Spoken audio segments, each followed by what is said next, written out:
Hello listener, my name is McPurple, and welcome. Today I'll be telling you the terrifying and blood-curdling story of Jeff the Killer. So sit back, relax, and enjoy the story.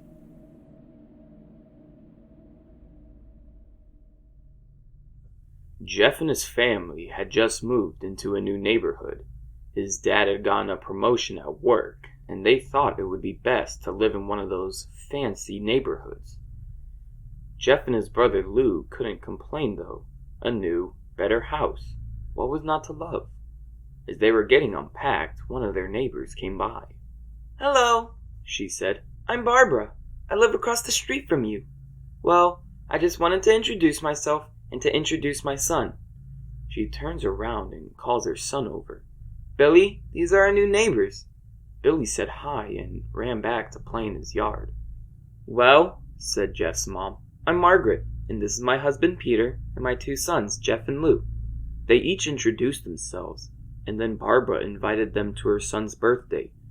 Jeff and his brother were about to object when their mother said that they would love to. When Jeff and his family are done packing, Jeff went up to his mom. "Mom, why would you invite us to some kid's party? If you haven't noticed, I'm not some dumb kid." "Jeff," said his mother, "we just moved here. We should show that we want to spend time with our neighbors. Now, we're going to that party, and that's final."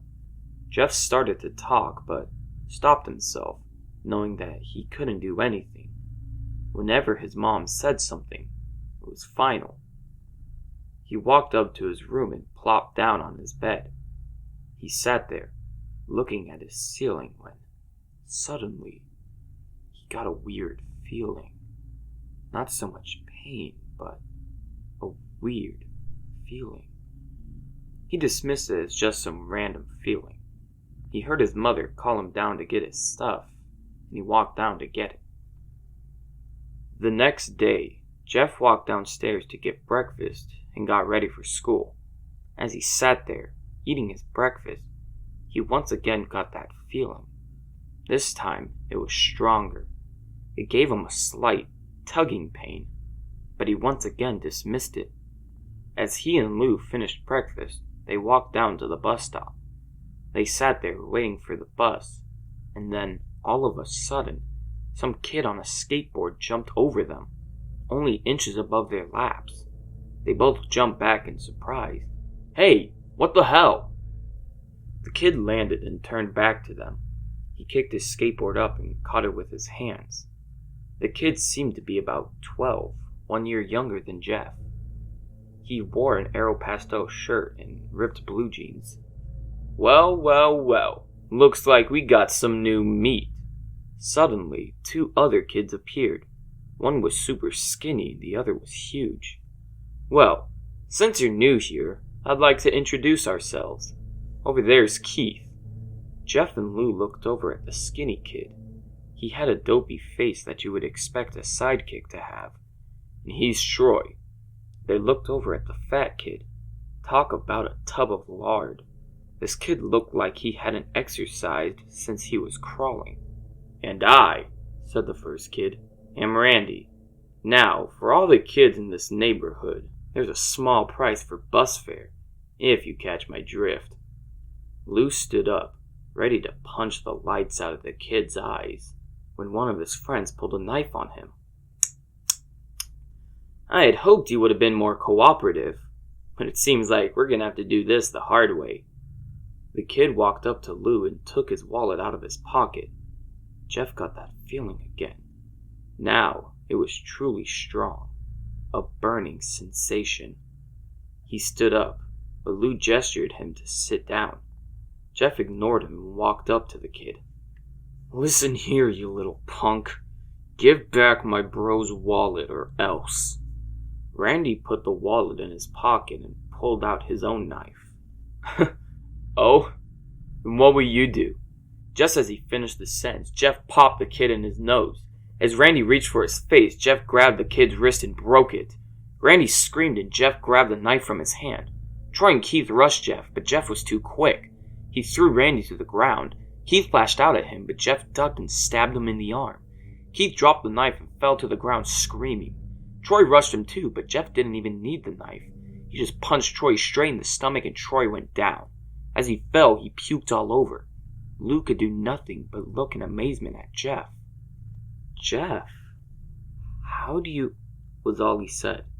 They saw the bus coming and knew they'd be blamed for the whole thing, so they started running as fast as they could.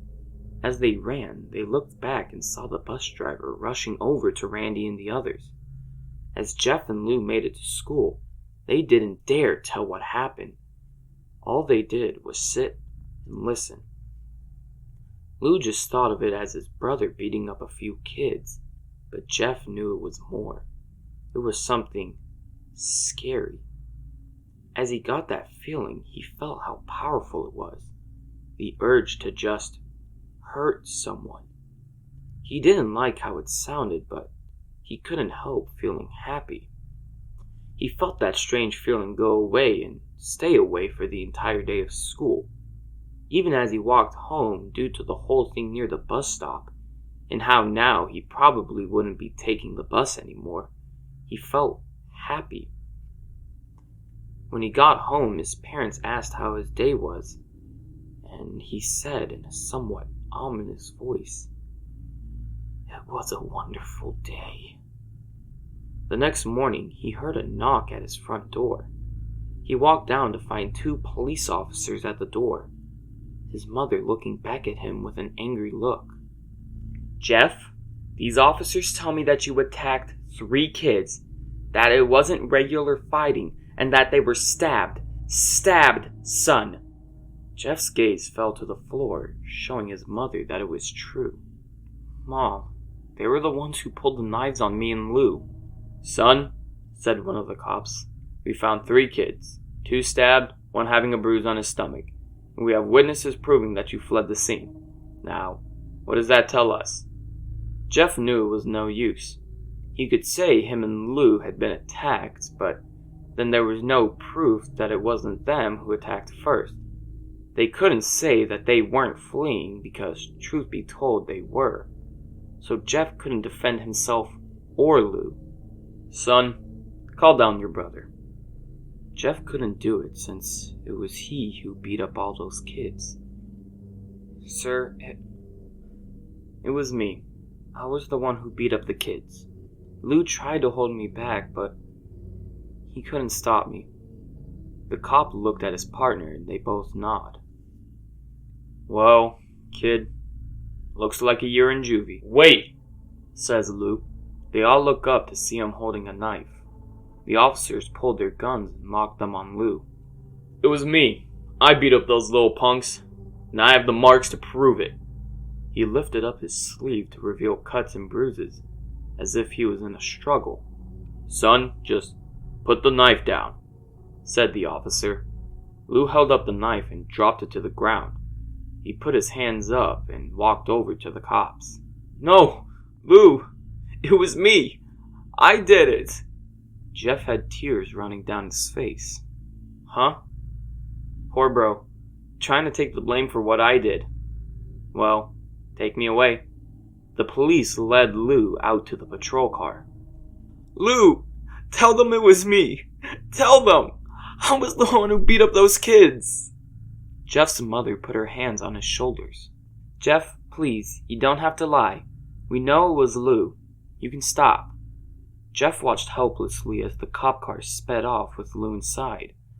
A few minutes later, Jeff's dad pulled into the driveway, seeing Jeff's face and knowing something was wrong.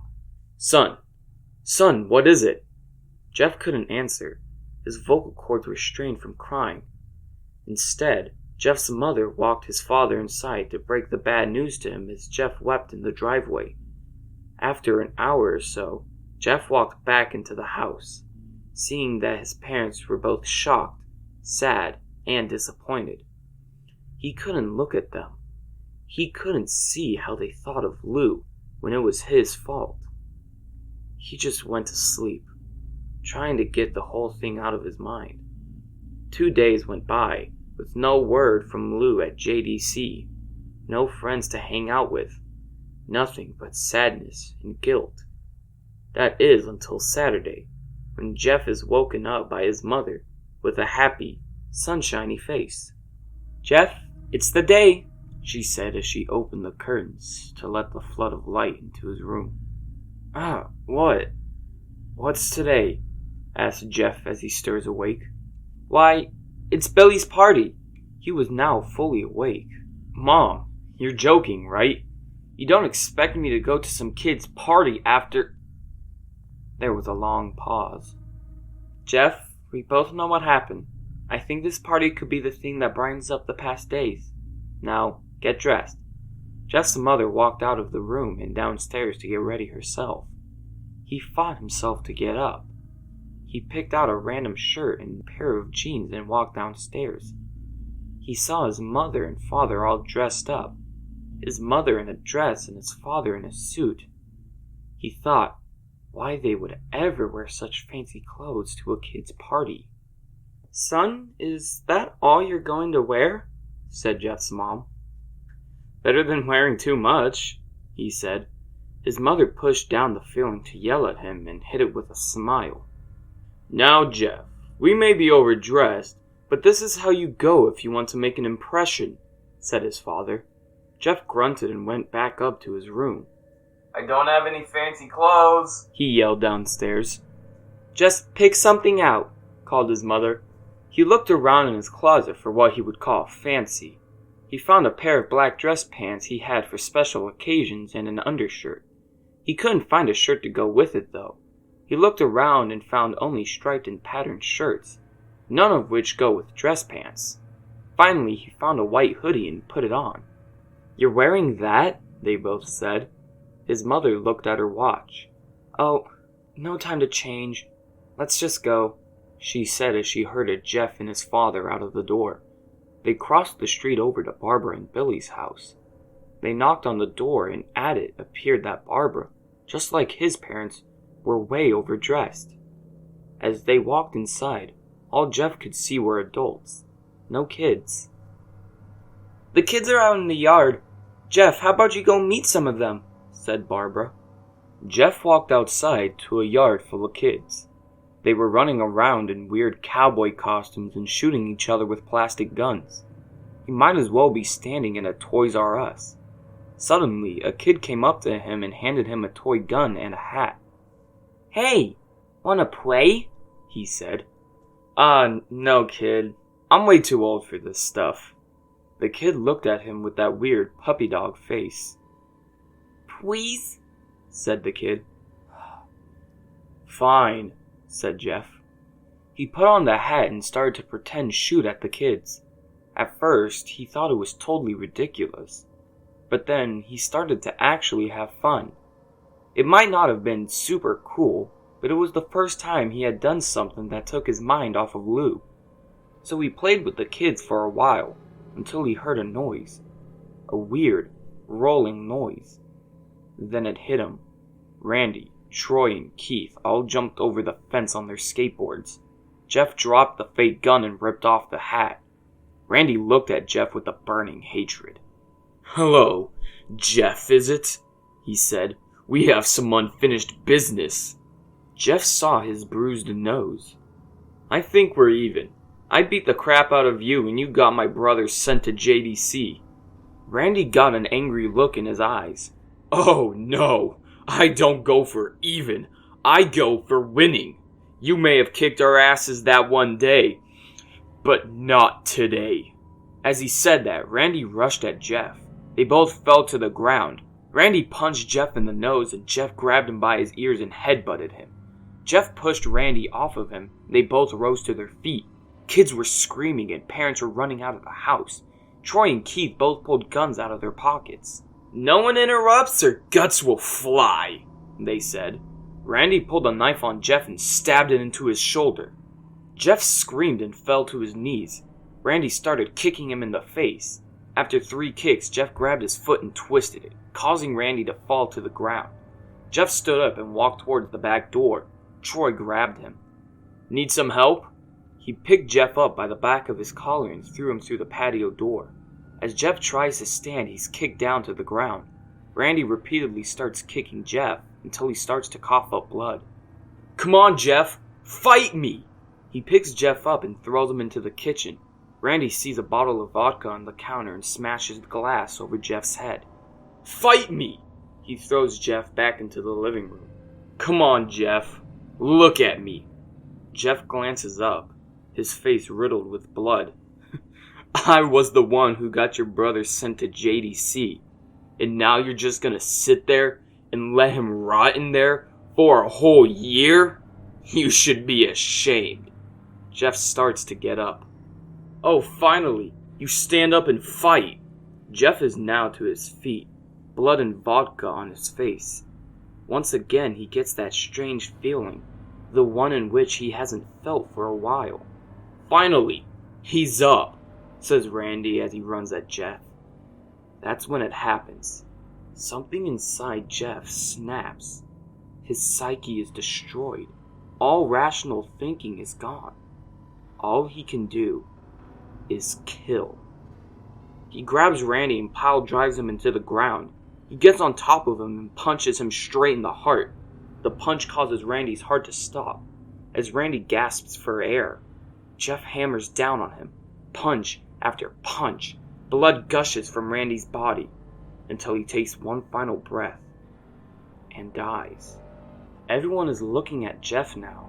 The parents, the crying kids, even Troy and Keith. Although they easily break their gaze and point their guns at Jeff, Jeff sees the guns trained on him and runs for the stairs. As he runs, Troy and Keith let out fire on him, each shot missing. Jeff runs up the stairs. He hears Troy and Keith following up behind. As they let out their final rounds of bullets, Jeff ducks into the bathroom. He grabs a towel rack and rips it off the wall. Troy and Keith race in, knives ready. Troy swings his knife at Jeff, who backs away and bangs the towel rack into Troy's face. Troy goes down hard, and now all that's left is Keith. He is more agile than Troy, though, and ducks when Jeff swings the towel rack. He dropped the knife and grabbed Jeff by the neck. He pushed him into the wall. A thing of bleach fell down on top of them from the top shelf. It burnt both of them, and they both started to scream. Jeff wiped his eyes as best as he could. He pulled back the towel rack and swung it straight into Keith's head. As he lays there, bleeding to death, he let out an ominous smile. "What's so funny?" asked Jeff. Keith pulled out a lighter and switched it on. "What's funny is that you're covered in bleach and alcohol." Jeff's eyes widened as Keith threw the lighter at him. As soon as the flame made contact with him, the flames ignited the alcohol in the vodka. While the alcohol burned him, the bleach bleached his skin. Jeff let out a terrible screech as he caught on fire. He tried to roll out the fire, but it was no use. The alcohol made him a walking inferno. He ran down the hall and fell down the stairs. Everyone started screaming as they saw Jeff, now a man on fire, drop to the ground, nearly dead. The last thing Jeff saw was his mother and the other parents trying to extinguish the flame. That's when he passed out. When Jeff woke, he had a cast wrapped around his face. He couldn't see anything, but he felt a cast on his shoulder and stitches all over his body. He tried to stand up, but he realized that there was some tube in his arm. When he tried to get up, it fell out, and a nurse rushed in. "I don't think you can get out of bed just yet," she said as she put him back in his bed and reinserted the tube. Jeff sat there, with no vision, no idea of what his surroundings were. Finally, after hours, he heard his mother. "Honey, are you okay?" she asked. Jeff couldn't answer, though. His face was covered, and he was unable to speak. "Oh, honey, I have great news. After all the witnesses told the police that Randy confessed to trying to attack you, they decided to let Lou go." This made Jeff almost bolt up, stopping halfway, remembering the tube coming out of his arm. "He'll be out by tomorrow, and then you two will be able to be together again." Jeff's mother hugs Jeff and said her goodbyes. The next couple of weeks were those where Jeff was visited by his family. Then came the day where his bandages were to be removed. His family members were all there to see it, what he would look like. As the doctors unwrapped the bandages from Jeff's face, everyone was on the edge of their seats. They waited until the last bandage holding the cover of his face was almost removed. "Let's hope for the best," said the doctor, who quickly pulls the cloth, letting the rest fall from Jeff's face. Jeff's mother screams at the sight of his face. Lou and Jeff's dad stare awestruck at his face. What happened to my face?" Jeff said. He rushed out of bed and ran to the bathroom. He looked at the mirror and saw the cause of the distress. His face, it's horrible. His lips were burnt to a deep shade of red. His face was turned to a pure white color, and his hair singed from brown to black. He slowly put his hand to his face. It had a sort of leathery feel to it now. He looked back at his family, then back at the mirror. "Jeff," said Lou, it's not that bad." "Not that bad?" said Jeff. "It's perfect." His family was equally surprised. Jeff started laughing uncontrollably. His parents noticed that his left eye and hand were twitching. Jeff? Are you okay?" "Okay? I've never felt more happy." "Look at me. This face goes perfectly with me." He couldn't stop laughing. He stroked his face, feeling it, looking at it in the mirror. What caused this? Well, you may recall that when Jeff was fighting Randy, something inside his mind, his sanity, snapped. Now he was left as a crazy killing machine. That is, his parents didn't know. "Doctor," said Jeff's mom, "is my son all right? In the head?" "Oh, yes. This behavior is typical for patients that have taken very large amounts of painkillers. If his behavior doesn't change in a few weeks, bring him back here and we'll give him a psychological test." "Oh, thank you, doctor." Jeff's mother went over to Jeff. "Jeff, sweetie, it's time to go." Jeff looks away from the mirror, his face still formed into a crazy smile. "Okay, Mommy." His mother took him by the shoulder and took him to get his clothes. "This is what came in," said the lady at the desk. Jeff's mom looked down to see the black dress pants and white hoodie her son wore. Now they were clean of blood and now stitched together. Jeff's mother led him to his room and made him put his clothes on. Then they left, not knowing that this was their final day of life. Later that night, Jeff's mother woke up to a sound coming from the bathroom. It sounded as if someone was crying. She slowly walked over to see what it was. When she looked into the bathroom, she saw a horrendous sight.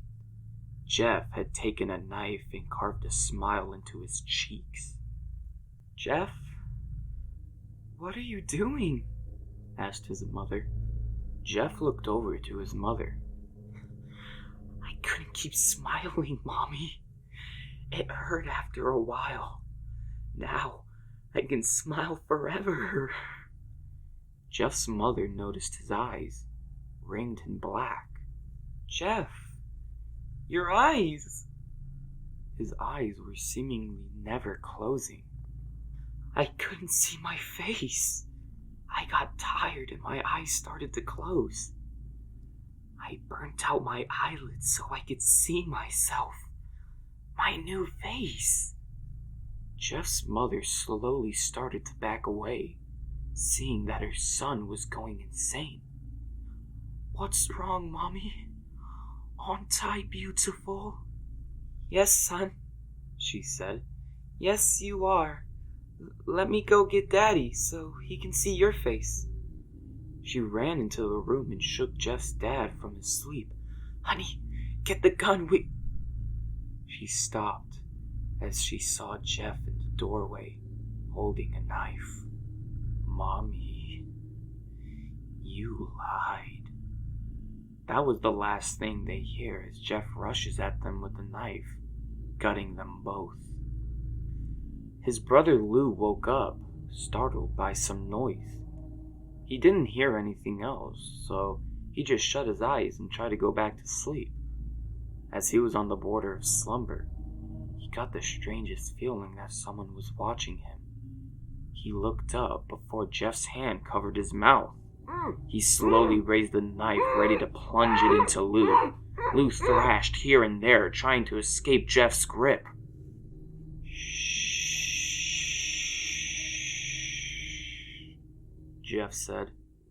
"Just go to sleep."